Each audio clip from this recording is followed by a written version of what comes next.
এই গ্রীষ্মকালে আমাদের শিশুদের অনেকেরই ঘামাচি হয়ে যায়, তার ফলে শিশুদের একটা অস্বস্তি হয়, অনেক শিশু কাঁদতে শুরু করে, তারপরে ওই জায়গায় চুলকায় এবং সেখান থেকে আবার ঘা হয়ে গিয়ে রস বেরোতে শুরু করে।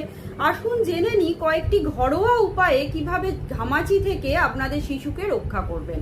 নাম্বার 1 হচ্ছে অবশ্যই দিনে 3 বার চেষ্টা করবেন কোনো একটা সুতির পরিষ্কার কাপড় দিয়ে ভালো করে সেটা ভিজিয়ে সেই জলটা নিংড়ে আপনার শিশুকে ভালো করে মুছিয়ে দেওয়ার, যাতে ওই লোমকূপগুলো আপনাদের পরিষ্কার থাকে।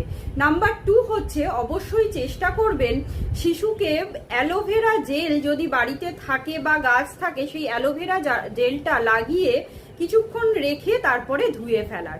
নাম্বার 3 আপনারা করতে পারেন, যাদের বরফ আছে বরফকে কাপড়ের মধ্যে রেখে পেঁচিয়ে সেই কাপড়টা নিয়ে আপনারা যে সমস্ত ঘামাচির জায়গা আছে সেই জায়গাতে এইভাবে লাগাতে পারেন, তাহলেও অনেকটা বাচ্চাটা অস্বস্তি থেকে রেহাই পাবে।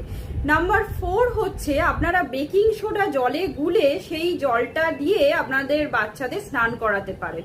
নাম্বার 5 হচ্ছে যদি নিম পাতা থাকে নিম পাতাকে সিদ্ধ করে রস বের করে সেই রসটা জলে মিশিয়ে আপনার প্রতিদিন বাচ্চাকে স্নান করাতে পারেন, তাহলেও অনেকটা বাচ্চা রিলিফ পাবে ঘামাচির থেকে। নমস্কার।